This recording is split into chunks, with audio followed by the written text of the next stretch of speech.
Hoje no Cartório Contemporâneo. Veja a palestra da 6ª Concarte da CNR e 23º Congresso da Anoreg Brasil.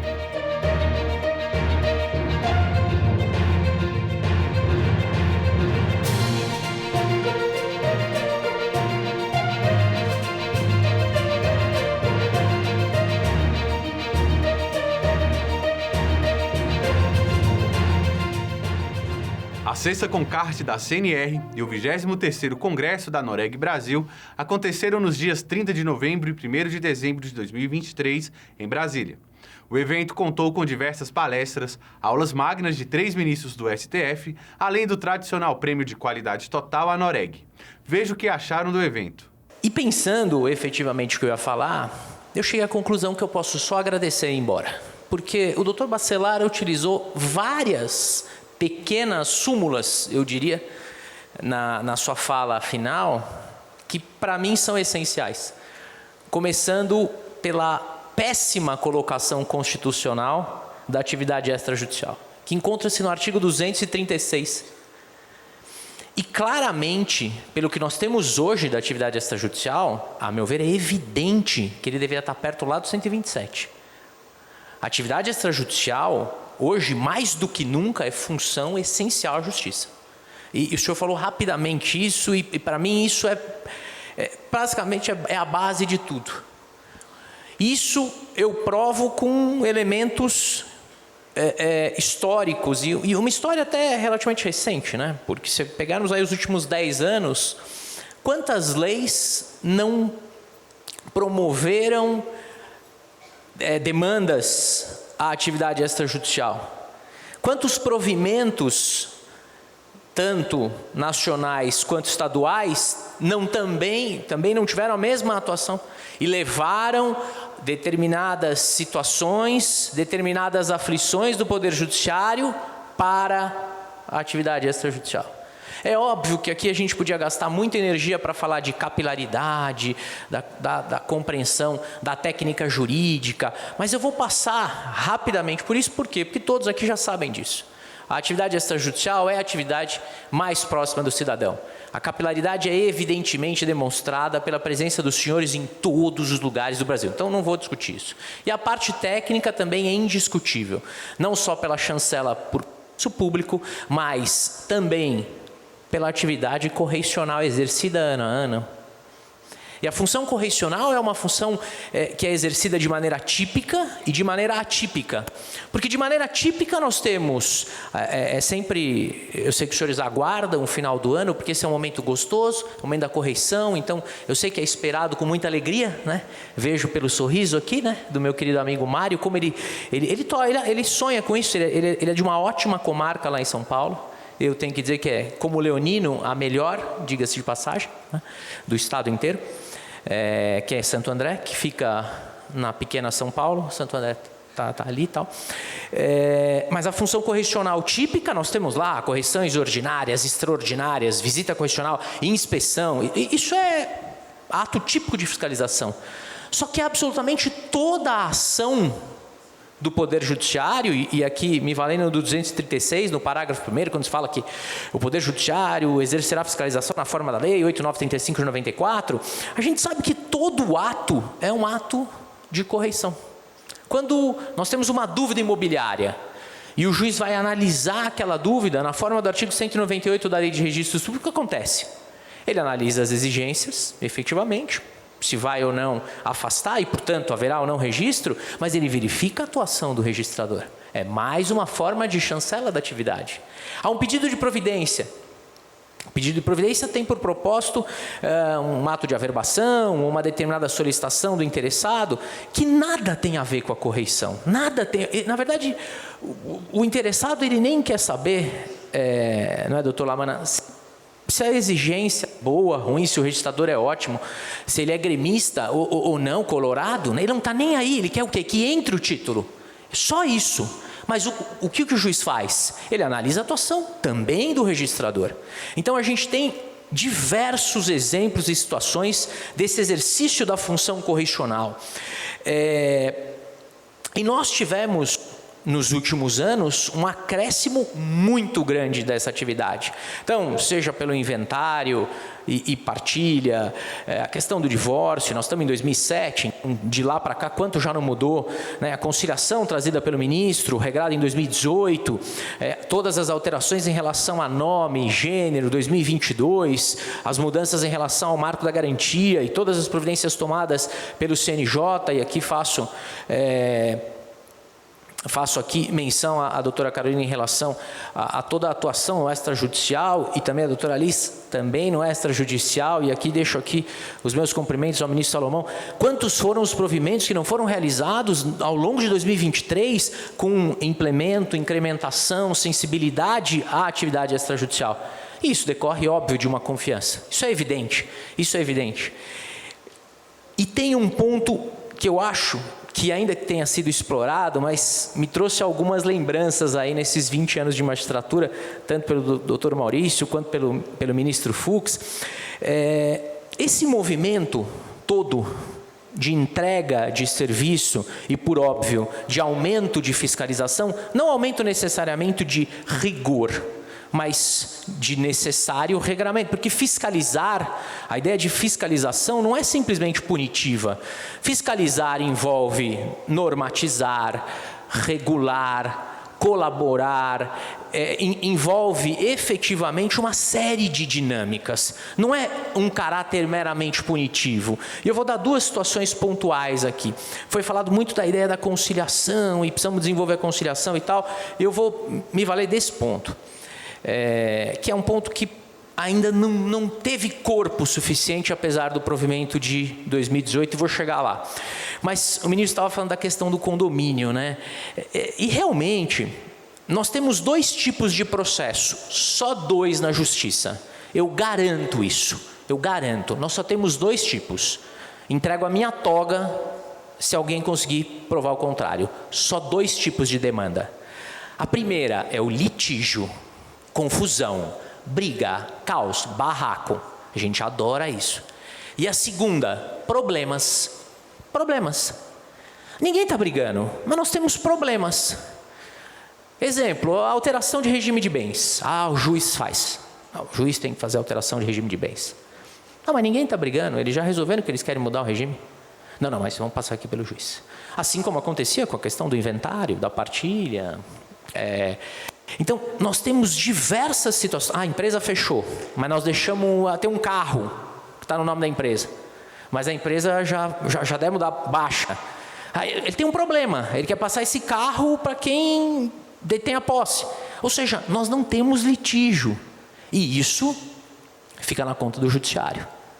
Verificada essa ideia de que não há litígio, aos poucos o que o Poder Judiciário fez? Se utilizando do seu braço mais próximo e estrategicamente mais capacitado e que tenha essa penetração na sociedade, porque a gente sabe que efetivamente a atividade do notário e do registrador tem uma penetração de confiabilidade da própria sociedade. Quantos dos senhores aqui que trabalham em determinadas serventias espalhadas pelo país que já não foram consultados por questões que não têm absolutamente nada a ver com a atividade extrajudicial? Então alguém entra no cartório e fala, então eu queria saber qual o telefone do INSS. Você fala, não tem nada a ver comigo isso. Não, mas que eu confio que você vai falar, tá certo. Então existe essa confiabilidade para coisas que não fazem o menor sentido para a atividade. O menor sentido. E dentro dessa ideia de conflito problemas, a gente vem fazendo o quê? Tanto o judiciário quanto o legislativo. A gente está passando os problemas para o extrajudicial. E isso, às vezes, precisa efetivamente de regramento. O provimento da conciliação e mediação, que eu acho que merece um incremento, uma outra reflexão e assim por diante, atrelado com o Código de Processo Civil, podia ser uma grande saída para o Poder Judiciário. Porque se observarmos o que dispõe o Código de Processo Civil, lá no artigo 165, diz que todo Tribunal de Justiça tem que ter o SEJUSC, tem que ter um centro efetivamente voltado a métodos alternativos de soluções de conflitos. Fantástico.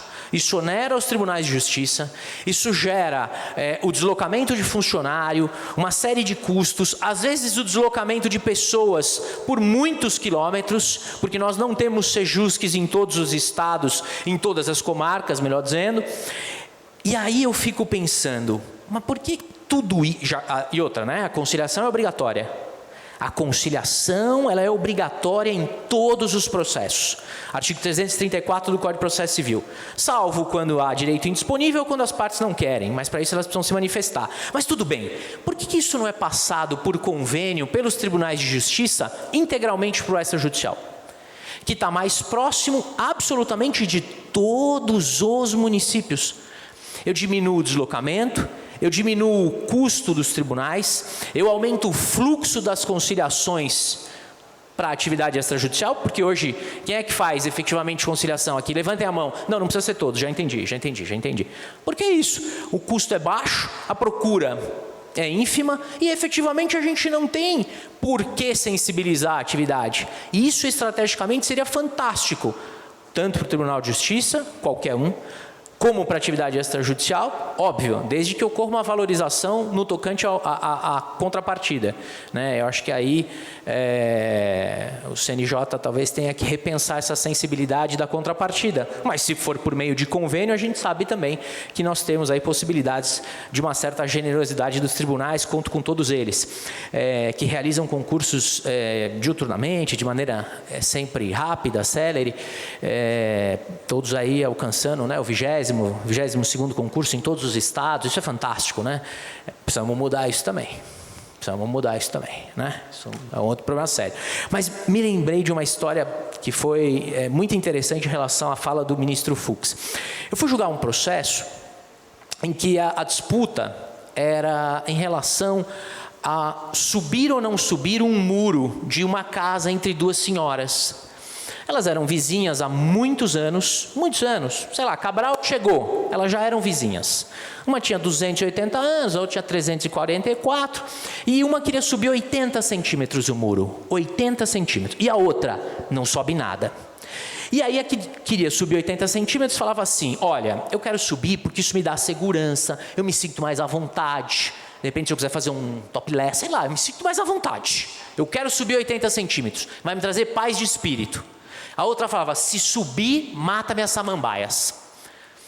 E aí eu conversando com as duas, falei, mas senhoras nunca foram amigas? Não é possível, são vizinhas há 500 anos, e como é que é? Sempre foi essa luta? Ela falou, não, a gente era muito amicíssima. Só que uma vez a gente foi até o centro de São Paulo, eu achei fofo isso, comprar lã para fazer casaquinho. Falei, olha que coisa boa. E o que aconteceu? Não, e aí passou um rapaz e levou a bolsa dela embora. Levou a bolsa dela. Falei, e o que aconteceu? Ela falou, eu fui correndo atrás e recuperei a bolsa. Eu tenho que confessar, meu querido amigo Maurício, quando ela contou essa história, na hora eu falei, nossa, mas esse rapaz é muito incompetente. Porque na hora que eu vi a jovem senhora ali de 300 anos, eu falei, como é que ela deu um pique e conseguiu recuperar essa bolsa? Mas não vai ao caso. E aí o que acontece? Não, recuperei a bolsa, entreguei a bolsa para ela, na semana seguinte era aniversário, vai explodir a tela, eu vou acabar rápido. E aí era aniversário da outra, ela disse que deixou o convite naquela caixa do correio, eu não recebi o convite, não sei, mas pararam de se falar. E aí ficou aquele mal-estar, que já deveria durar, sei lá, uns 200 anos. Aí eu falei, bom, já entendemos e tal, vamos tentar fazer uma conciliação, vamos subir 40 centímetros, subimos 40 e tal. Elas duas, não, eu achei ótimo, eu gostei da audiência, eu gostei do clima, achei tudo fantástico, vamos fazer um acordo, vamos, sobe 80. Eu falei, não, essa não é a ideia. Sobe não, também não é a ideia. Então aí eu tive que dar uma sentença. E aí eu falei, vamos fazer o seguinte, vamos subir 40, pronto, dei uma sentença, sobe 40 centímetros esse muro. Fechou, resolveu a questão. Elas foram embora. Deu uns 15 dias, fiquei preocupado com aquelas duas senhoras, jovens senhoras. Falei, quem sabe que elas fizeram da vida? Elas voltaram ao fórum com bolo de fubá.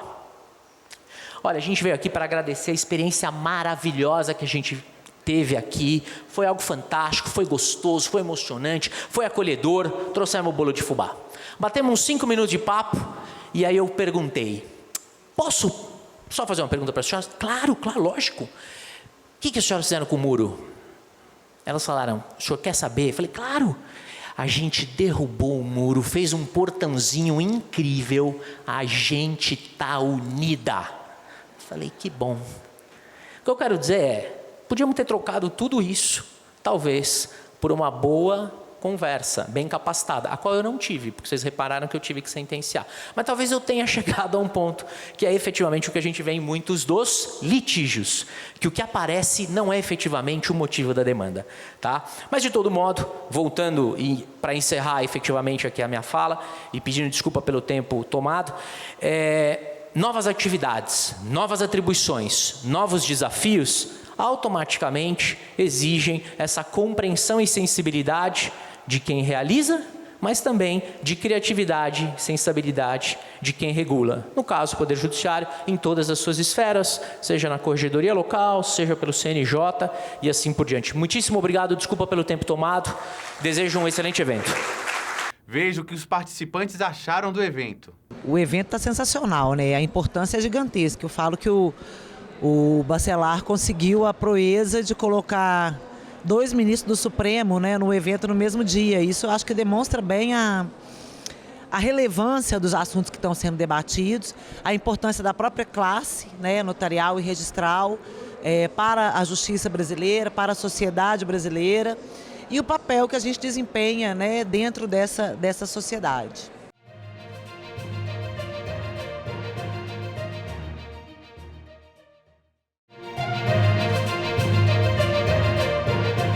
Voltamos com mais da 6ª Concarte da CNR e 23º Congresso da Noreg Brasil no Cartório Contemporâneo. Eu cumprimento a todos e a todas, na pessoa do Dr. Rogério Bacelar, presidente da Noreg Brasil, ao qual eu agradeço o convite para participar desse prestigioso evento. O tema que me foi aqui designado foram as mudanças normativas no combate à lavagem do dinheiro. Vou fazer uma breve contextualização de 2 minutos, só para nós ficarmos aqui no ponto que nos interessa atualmente em relação a esse tema e as serventias extrajudiciais. A Lei 9.613, ela dispõe sobre os mecanismos de lavagem e ocultação de bens, direitos e valores, a prevenção de utilização do sistema financeiro para os ilícitos e cria o COAF. Né? O presidente está aqui presente, o Dr. Ricardo Leal. O foco, portanto, dessa lei, né, lá de 98, foram as atividades financeiras. Em seguida, no ano de 2012, a Lei 12.683 promoveu aí profundas alterações na lei de lavagem de dinheiro, inserindo atividades não financeiras, e esse é o aspecto que nos interessa, porque essa lei de 2012 incluiu os cartórios de registro no controle e no rol de segmentos obrigados a fazerem esse controle da lavagem do dinheiro e do combate ao terrorismo, através de outra lei. Em seguida, nesse breve histórico, nós tivemos recomendações do GAFI, que é o Grupo de Ação Financeira contra a Lavagem de Dinheiro e Financiamento ao Terrorismo, 2 recomendações bastante importantes e relacionadas a essa alteração legislativa, que foram as recomendações 22 e 23. A 22 estabelece atividades e profissões não financeiras designadas, devida diligência do cliente para os cartórios, dentre outros segmentos, e também passou a exigir que atividades e profissões não financeiras designadas atendam às exigências da recomendação 12, identificação dos clientes. Também essa recomendação 23, que também é direcionada aos cartórios, exige que denúncias de transações suspeitas sejam feitas, porque, não obstante a Lei 9.613 tem ali prevista a participação de várias entidades, à época não previu o cartório, em 2012 incluiu os cartórios, com o nome lá de registros, não botou exatamente cartórios. Em seguida, a ENCLA, em 2019, 7 anos depois, veio a incluir os notários e registradores no combate à prevenção dos crimes de lavagem de dinheiro e corrupção. Então, observamos que, não obstante a previsão normativa e legal de 2012, os cartórios continuaram, digamos que, não efetivamente obrigados a fazer essas comunicações ao COAF. A partir dessa ação da ENCLA, o CNJ, através da Corregedoria Nacional, editou então o provimento 88 em novembro de 2019, o qual, no entanto, só veio entrar em vigor em fevereiro de 2020. Vamos ver aí que é quase no início da pandemia, porque isso também traz impactos na sua efetividade. E esse provimento 88 do CNJ, que é o que nos interessa falar hoje, atualmente incorporado ao Código Nacional de Normas, nós deixamos ali a referência só porque ele é bastante conhecido por esse número, ele dispõe sobre a política, os procedimentos e controles a serem adotados pelos notários e registradores visando a prevenção à lavagem do dinheiro e ao financiamento do terrorismo.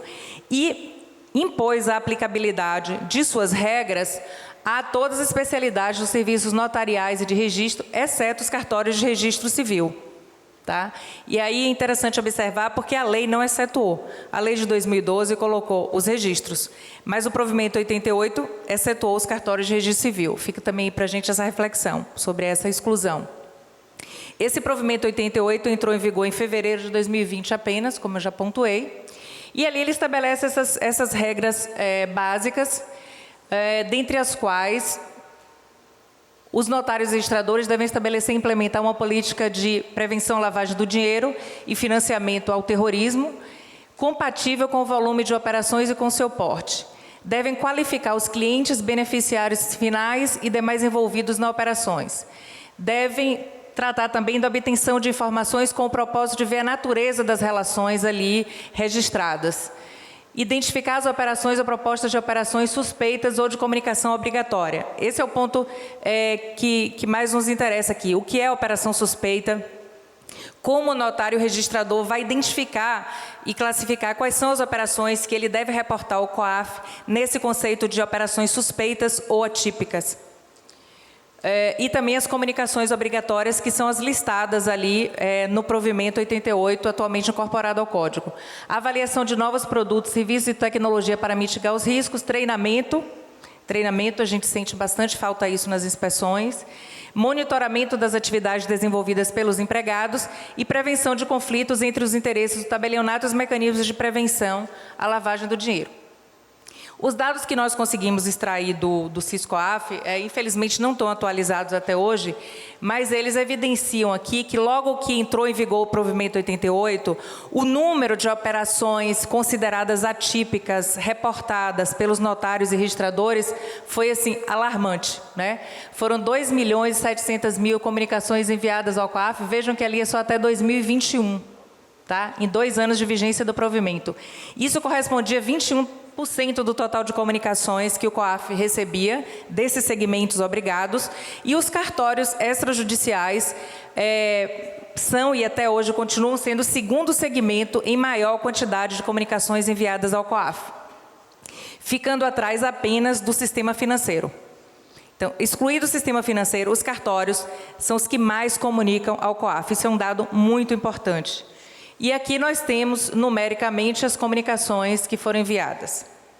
Se alguém tiver interesse, eu posso depois disponibilizar esses gráficos. E também eles estão disponíveis em consulta pública. Aqui embaixo nós temos a indicação da fonte. Aqui a quantidade de comunicações. Vejam, senhores, o primeiro ali é operações atípicas em espécie do sistema financeiro. E logo em seguida, CNJ. Tá? O segundo. E os demais, olha a diferença estatística.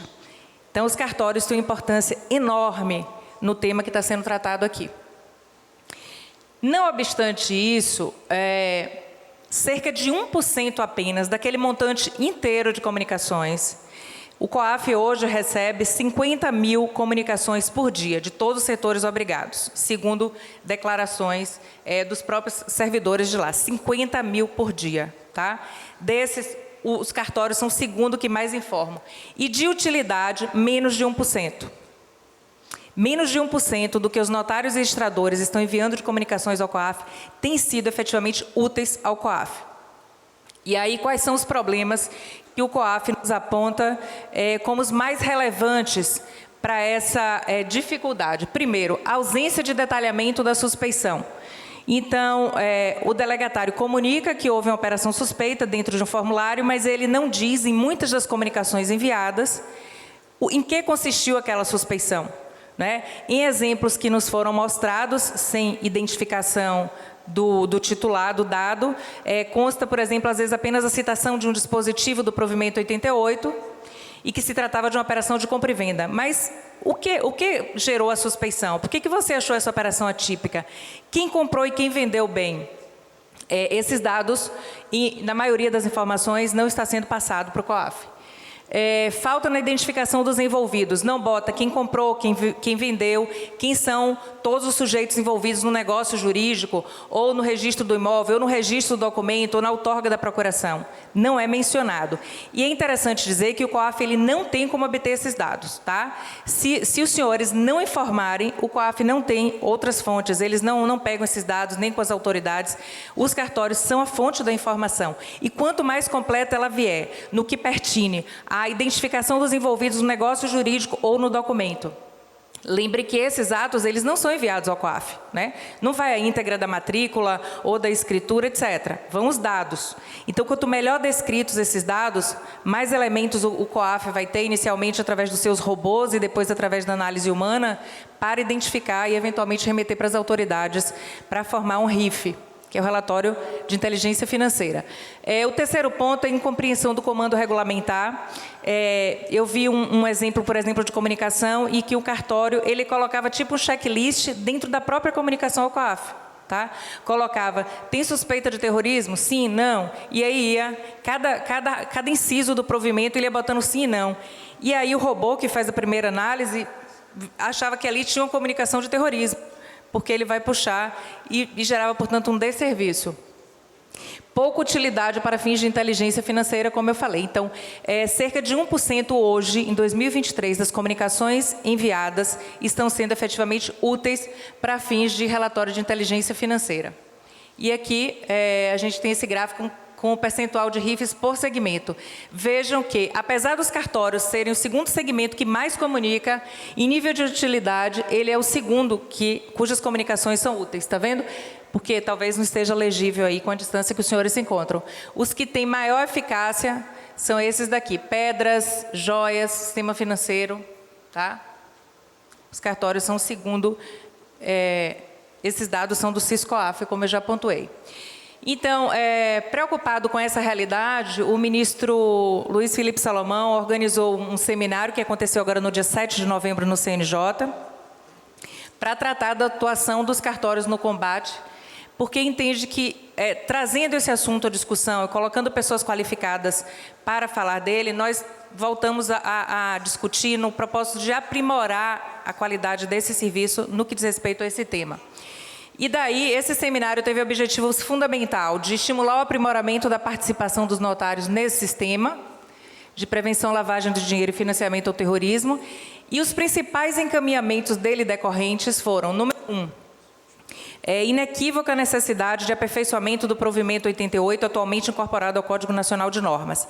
Ele foi excelente quando editado, mas com o passar do tempo, observamos que ele precisa ser aperfeiçoado, especialmente, por exemplo, no que diz respeito às comunicações obrigatórias. Tem muito item ali de comunicações obrigatórias que o notário registrador, mesmo não verificando nenhuma suspeição, ele é obrigado pelo provimento 88 a reportar ao COAF. E, segundo o COAF, essas comunicações obrigatórias são as que menos têm qualquer utilidade para a formação de relatórios de inteligência financeira. Tá? Pagamento em espécie. Muita gente tem comunicado, confundindo pagamento em espécie com pagamento em moeda corrente. Tá? Então, tem havido muitas comunicações, porque no ato jurídico, no negócio jurídico, consta pagamento em moeda corrente, e tem alguns cartórios que estão interpretando como pagamento em espécie e fazem comunicações. Também observou-se a necessidade de revisão do valor base, atualmente R$30 mil, vocês têm que comunicar. Então, vai haver uma majoração desse valor base para evitar uma série de comunicações. Além da necessidade de aperfeiçoamento do provimento 88, aí eu destaco aqui, em consonância com o professor Maurício expôs, nós estamos ouvindo todas as associações de notários e registradores sobre a proposta de minuta de alteração, e é bastante enriquecedor o que estamos recebendo de contribuição. Depois, além de aperfeiçoar o provimento 88, observamos também a necessidade de capacitação da equipe dos cartórios que trabalham com a elaboração desses formulários e o preenchimento do que é enviado ao COAF. Aperfeiçoar o preenchimento do tipo de envolvimento, né, a necessidade de descrever qual o tipo de envolvimento da pessoa, quem são as pessoas envolvidas e o que motivou a suspeição. Muitos delegatários, eu trabalhava na Corregedoria da Bahia e fazia inspeção em cartórios. E muitos diziam a mim: eu acho que isso não é minha atribuição, porque eu não sou do COAF, Eu não entendo de lavagem de dinheiro. Já o COAF nos diz o seguinte, mas é justamente ele quem mais pode nos passar essa informação, porque ele está na ponta. Então, é o delegatário, por exemplo, de uma cidade pequena do interior, que vai constatar que aquele negócio jurídico, aquela soma financeira que está sendo apresentada é totalmente incompatível com os padrões de negócio jurídico celebrados naquela região. E ele, com sua expertise, com seu conhecimento, vai poder discernir muito melhor do que um servidor do COAF aqui em Brasília, que não tem o menor conhecimento da realidade local. Então, o COAF aposta muito no conhecimento próprio mesmo do notário e do registrador para suspeitar daquela operação e fazer as comunicações, mas de uma forma mais detalhada e mais completa. Também é interessante dizer que o sistema do COAF, ele não aceita centavos, não é isso, doutor Lial? Não aceita centavos. E aí o que tem acontecido? Tem comunicações que têm chegado aqui que era para ser tipo 30 mil e vira 300 milhões, porque bota os centavos. O sistema ele não precisa de centavos, de indicação de centavos. Então, quando bota, viram milhões, bilhões, quando a operação é em um valor muito inferior. Esse é um outro erro comumente também encontrado. Aperfeiçoar o detalhamento de fatos e fundamentos determinantes da conclusão de suspeição, é o que a gente já falou aqui. Então, o que eu gostaria de deixar assim como uma mensagem final minha? Primeiro, que quem tiver interesse de contribuir através de suas associações com o provimento 88, esteja super à vontade a fazer aqui, através do doutor Bacelar, dos outros representantes das entidades que se encontram, me enviar, que juntamente com Carol, que também está aqui, Carolina Ranzolin, juiz auxiliar do CNJ, nós estamos trabalhando na alteração desse provimento e se os senhores também investirem, principalmente a Enó, doutora Fernanda, em um curso de capacitação para as equipes de cumprimento que trabalham dentro dos cartórios, ensinando a preencher esses formulários, mostrando os erros mais comuns, eu acho que a gente vai ter um aperfeiçoamento substancial e um maior nível de aproveitamento dessas comunicações, tá bom? Muito obrigada. Veja o que os participantes acharam do evento. A Concard é um evento realizado pela Noreg Brasil, Confederação Nacional de Notários e Registradores, que nesse ano inovou fazendo um evento só das duas entidades. Eu acho que isso congregou mais notários e registradores e também outras pessoas como os advogados, os magistrados, as pessoas que fazem parte do grupo de interesses da atividade notarial e registral. Eu acho que foi um evento fantástico, está sendo aqui capitaneado pelo nosso querido Rogério Bacelar, que tem uma história e uma dedicação de vida à atividade notarial e registral tão importante no Brasil. Voltamos já com o cartório contemporâneo.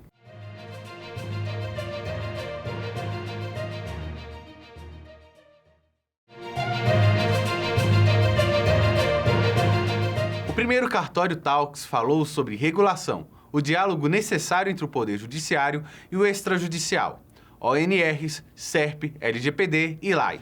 Veja. Não é a primeira vez que eu participo de um evento em onde notários e registradores são a plateia. Já tive a oportunidade de, em vários encontros, mesmo antes do nosso querido provimento 88, tão esperado, tão bem elaborado ao fim, dentro da dinâmica em que ele foi concebido, que, como bem destacou a doutora Alice, desde 2012, com a edição da Lei 2683, que foi, vamos dizer assim, uma consequência do resultado da terceira rodada de avaliação mútua que o Brasil, na época, tinha sido submetido, ali 2009, 2010, e várias das recomendações que o GAFI apresentou ao Brasil, boa parte delas se traduzia na necessidade de alterações legislativas, não somente um regulamento, como bem tratado aqui na fala anterior. Então, dentro do ambiente da estratégia nacional, que acho que todos aqui já ouviram, pelo menos, falar desse evento, desse encontro, que já completou aí no ano passado 20 anos de existência, nós começamos desde 2012, na verdade, já no COAF, a procurar o CNJ e, primeiro, apresentar a situação, apresentar o problema, como nos também trouxe o juiz que nos antecedeu, não uma lide, mas um problema, e que nós teríamos que dar um tratamento adequado de como inserir, né, os registros públicos, como diz a lei, acabou dizendo a lei, mas nós traduzimos, né, como notários e registradores, para o âmbito das chamadas pessoas obrigadas, todas elas elencadas no artigo 9º da Lei 9.613. E não só os cartórios, mas outros segmentos também, dos chamados APNFDs, né, os profissionais não financeiros, vamos dizer assim, porque, como bem dito também anteriormente, a natureza, né, inicial, né, de todas as legislações relacionadas à lavagem de dinheiro se voltavam ao setor financeiro, né, porque se entendia nada melhor, né, do que escolher onde existe o dinheiro para esconder o dinheiro. Então, o sistema bancário, o sistema financeiro como um todo, seria o ambiente mais propício para que se observasse o fenômeno da lavagem. Mas o tempo, a experiência, a criatividade, enfim, né, uma série de fatores aí contribuíram para não só associar a questão da lavagem de dinheiro, né, ao chamado crime antecedente, cuja primeira legislação no plano global se deu voltado à questão do tráfico de drogas, né, como uma medida complementar no combate ao tráfico de drogas, porque as medidas meramente policiais ou judiciais não se faziam suficientes, pelo menos foi essa avaliação. Então, criou-se também a possibilidade de tentar, pela questão financeira, pelo veio financeiro, tentar, né, dificultar, pelo menos, né, a vida dos traficantes de drogas. Pelo sucesso da experiência, foi estendido a outros crimes. Algumas legislações, no nosso caso, por exemplo, ela definia alguns crimes chamados antecedentes na sua primeira edição, mas depois, com a 12.683, também todo e qualquer crime tipificado como infração penal passou a ser crime antecedente de lavagem de dinheiro. Então, esse tema, que até então, né, tinha uma dimensão relativamente restrita, tomou uma dimensão, né, muito grande, muito ampla, e passou a envolver não apenas os segmentos financeiros da sociedade de cada país, mas também os segmentos não financeiros. E, dentre os não financeiros que foram alcançados, nós teríamos os comerciantes de bens de luxo, como a gente chama, ou de alto valor, os comerciantes de joias, pedras e metais preciosos, os comerciantes de passe de atletas e artistas, os comerciantes de crédito, que, no caso, são as empresas de factoring, embora no nosso entendimento e no entendimento do GAFI sejam instituições financeiras ou equiparadas a instituições financeiras, elas não se encontram no rol de atuação do Banco Central do Brasil. E, por isso, elas hoje são integrantes das jurisdições que nós temos a necessidade ou a competência para regular, que são exatamente os bens de luxo e alto valor, os comerciantes de bens de luxo e alto valor, joias, pedras e metais preciosos, negociação de passos de atletas e artistas e as empresas de factoring. E em 2012, então, a partir de 2012, com essa inserção, nós começamos a procurar o CNJ, como eu estava falando, para sensibilizá-lo dessa necessidade, vamos dizer assim. Só que há uma peculiaridade no CNJ, que a cada 2 anos, né, há uma alteração na presidência, na estrutura formal de assessoramento e tudo mais. Então, toda a conversa, toda a discussão, todo o avanço que a gente conseguiu de 2012 a 2013, mais ou menos ficou no ar quando entrou a gestão em 2014. Retomamos a conversa, retomamos a agenda, que foi até 2015, 2016, quando a nova diretoria do CNJ passou a assumir o conselho e, assim, até que em 2019, 2018, 2019, né, nós conhecemos o Dr. José Nildo Dourado, um grande parceiro nesse aspecto, e ele se incorporou no nosso, vamos dizer assim, no nosso ponto, né, de inflexão. Eu falei, Genildo, nós vamos levar 30 anos aqui e a cada 2 anos nós vamos ter que começar de novo. Você não quer trazer para você, independentemente de você estar ou não aqui, né, no CNJ, ou pelo menos tentar, né, esse esforço. E ele se prontificou e a partir daí nós fizemos a inserção do tema não só dentro da competência do CNJ, que é a competência legal para regular essa matéria, claro, por regular a atividade dos notários e registradores, e começamos a, né, demonstrar, conversar, apresentar a ele como é a legislação dos outros segmentos, particularmente a do setor bancário, que eu diria que é a de maior, vamos dizer assim, amplitude e sucesso, vamos dizer assim. Isso, inclusive, reconhecido agora na 4ª rodada de avaliação, cujo resultado ainda vai ser publicado, mas nós já tivemos alguns insights, e o setor financeiro foi um dos setores bem avaliados em termos de supervisão. Então, tentamos fazer mais ou menos a imagem, a semelhança do sistema financeiro, mas, claro, adaptando as peculiaridades da atividade setorial, da atividade notarial.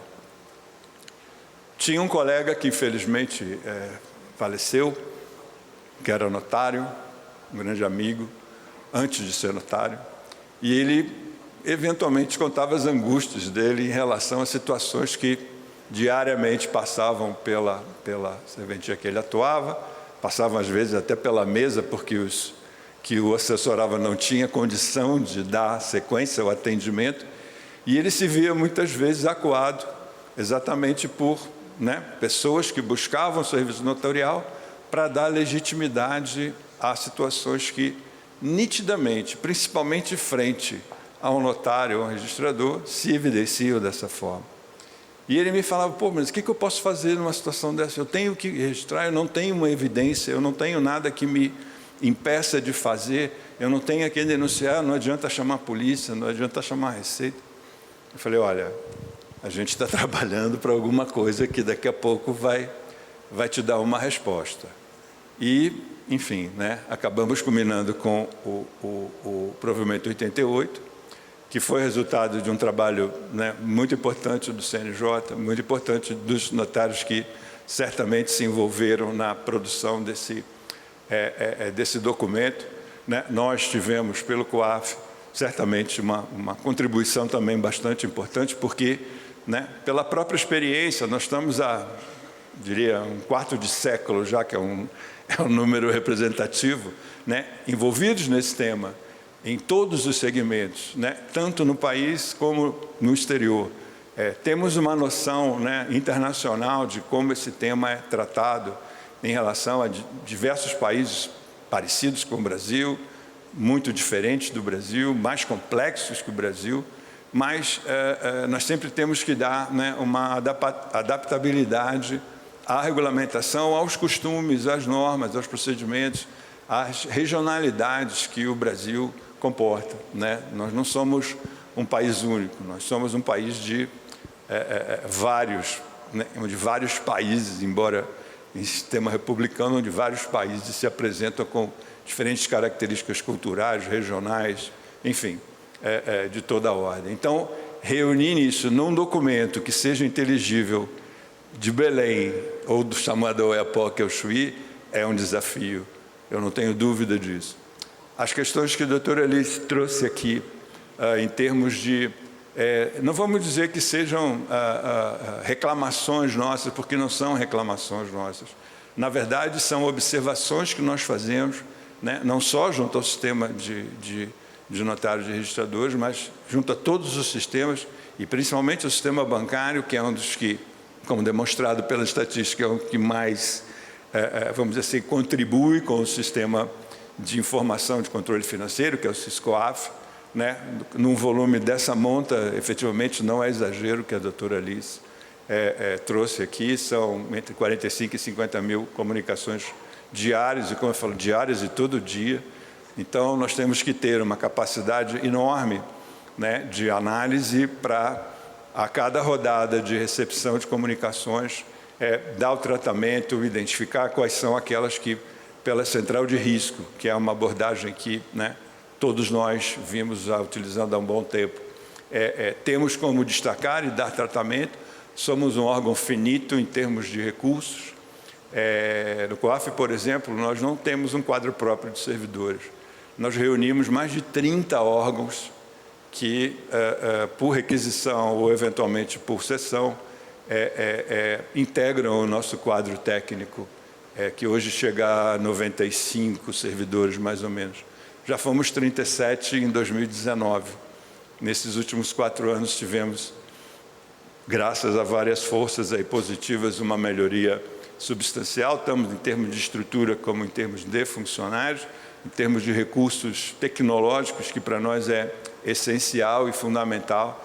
Então, entendam esse retorno, essa procura, esse trabalho que vimos fazendo com a doutora Liz nos últimos tempos, tem o condão e o propósito não somente de melhorar, de qualificar, de nos dar mais utilidade a todo o esforço que a gente sabe que vocês desenvolvem no dia a dia do trabalho de vocês, exatamente para atender o provimento 88, agora reunido no Código Nacional, no provimento 149, e que já temos alguns pontos comuns de entendimento que certamente, não temos dúvida, vão levar a melhor qualidade da norma em termos de como, né, os senhores e senhoras atenderem essas exigências, maior proteção também, na medida em que você vai ter uma possibilidade de não se assustar com toda e qualquer situação que se apresente, porque aqueles sinais de alerta das comunicações automáticas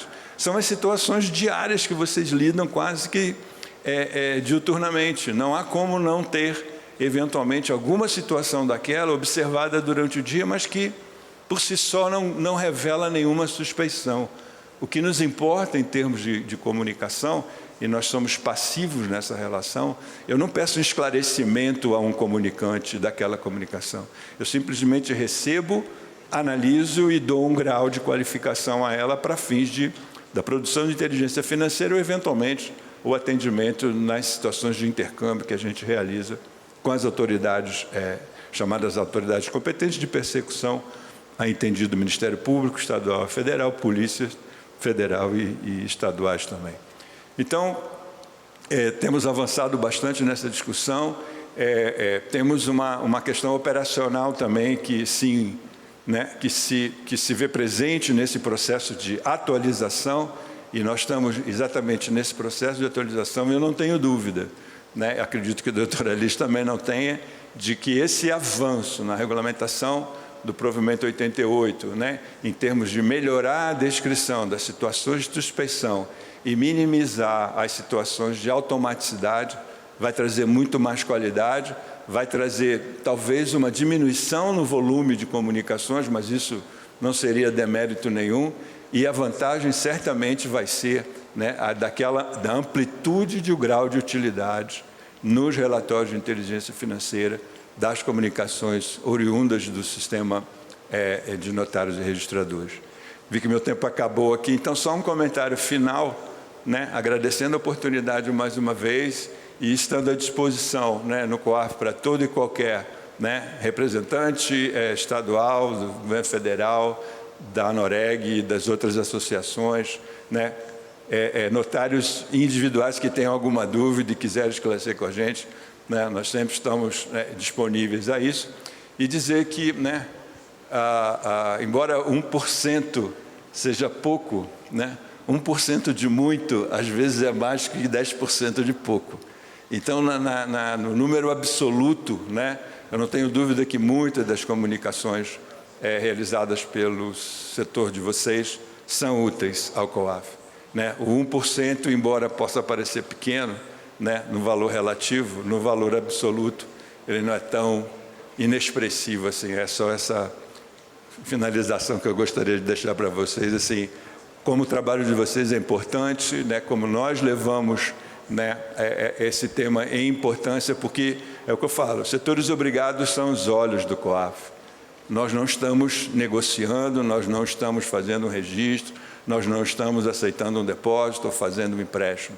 Cada setor é que tem a capacidade, a expertise de saber de uma forma muito mais adequada e aplicar de uma forma muito mais adequada a chamada política conhecer o cliente, que é uma das principais, vamos dizer assim, ferramentas que os setores obrigados podem utilizar para ter, vamos dizer assim, a melhor performance nas questões relacionadas à prevenção à lavagem de dinheiro.